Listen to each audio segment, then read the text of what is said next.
Unlike the Nintendo versions developed by Ocean, this is a side-scrolling platformer by Blue Sky Software. Yeah, the same studio responsible for the Vector Man series. Like the aforementioned classic, the action is both fast and challenging with incredible visuals that remain true to source material, complemented by a thrilling score. The game picks up midway through the film's narrative when our protagonists are first attacked by the T-Rex. We even get a wicked cutscene. This had me so pumped, let me tell you. Now, you can either play as Dr. Grant or the Velociraptor. Regardless, the player's objective remains the same. You know, go from left to right, avoid stage hazards and enemies, standard stuff.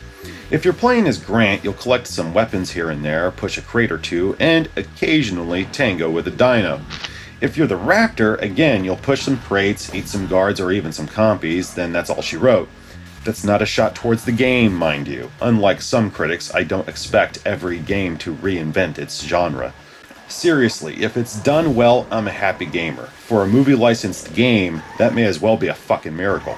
If I have any gripes, it's most certainly the jumping. Your timing and placement has to be perfect, I shit you not. The margin for error is more narrow than my urethra.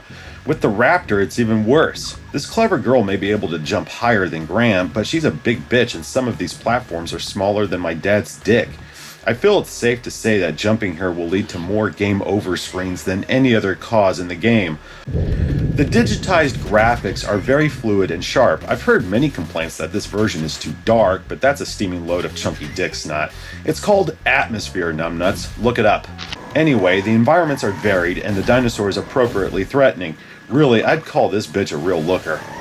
Music and sound effects are awesome. The dino screams, cries, and chirps are very crisp. I never thought to myself, was that a raptor scream or a queef? No, the sound is tops. The score is all well and fine, even though it lacks that magical John Williams touch. That aside, it sets the scene and holds my attention. What more can you ask for? Jurassic Park on Genesis is a cheap date and readily accessible in any condition. I think I paid a whopping $1.50 minus box and instructions. That's right, The Lost World for Sega Genesis as well as Sega Saturn.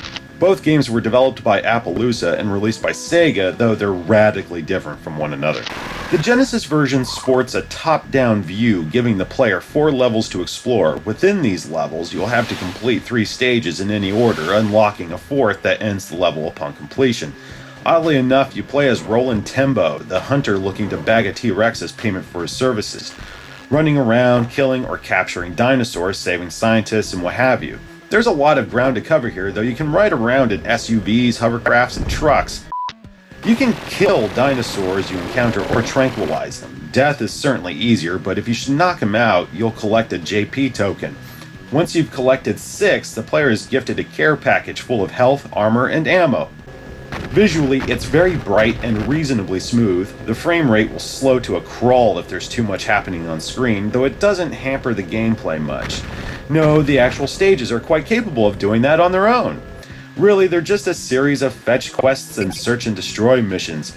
Rescue several smart, stupid people in the maze-like caverns or blow up a bunch of power generators in the bush. Whatever, it's a tedious process.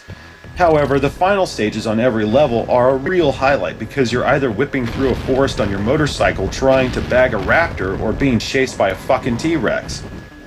The graphics here are truly stunning and a wonder on Genesis. Really, these bits are like a deep breath of factory fresh pussy after all the walking and shock treatment. Sadly, these stages are few and far between. The Lost World on Jenny can be entertaining, yes, though it's not as exciting as Blue Sky's effort. If you're fond of mazes and such, give it a go. Damn, it's so cheap, I'd pick it up just for the raptor chase. Thankfully, there's a password system that lets you skip right there. Remember, Magic Box. Now we have the Saturn game.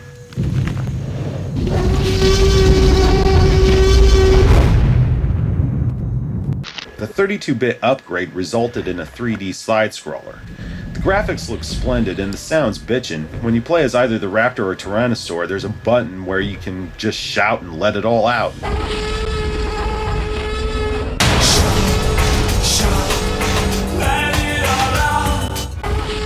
It never gets old for me.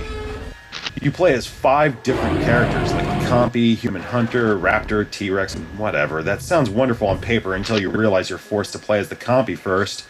Why would anyone want to be the Compy? I guess it acts as a sort of introduction to Lost World's core gameplay, which is simply making it to the end of a stage without dying or ripping your hair out in frustration. The controls sluggish and slippier than an eel bathed in KY. If the controls, or lack thereof, aren't bad enough, we have some faulty hit detection. Oh, but it gets better. Once you get through those aggravating compy stages, you play as the Human Hunter. Now you gotta use a goddamn grappling hook to reach platforms, avoid obstacles and enemies.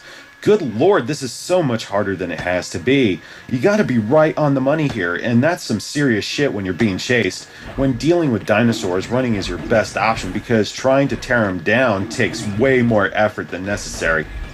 Once that's over, you play as the Raptor, easily the best character so far, but it's no less irritating. Jumping is still an issue made worse by all these hunters. Oh, more glitching, marvelous. 1 or 2's a walk in the park, though you'll be overrun in no time at all. Whenever you try to attack or jump near another hunter, all it takes is 1 shot to break your mojo. Before you know it, you're getting gangbanged by every big man with a gun. One thing I do appreciate is how it forces you to think your way out of some situations, like tricking Friar Tuck here into clearing a path. Now we have the main event. Yeah, the T-Rex. Badass. This is a fantastic looking stage, but it's such a pain in the ass. It's pretty gnarly visually speaking, but look at this shit. By this point, I had been playing the game for an hour and a half, and I just didn't give a shit anymore. I pushed through for the sake of this review. Played in short stints, it's okay. However, the subpar controls and shit detection hurt what could have been a thoroughly enjoyable side-scroller. It looks and sounds great, yeah, but I'm thinking I'll stick with the Genesis titles. Until next time, gang, stay cool and keep gaming.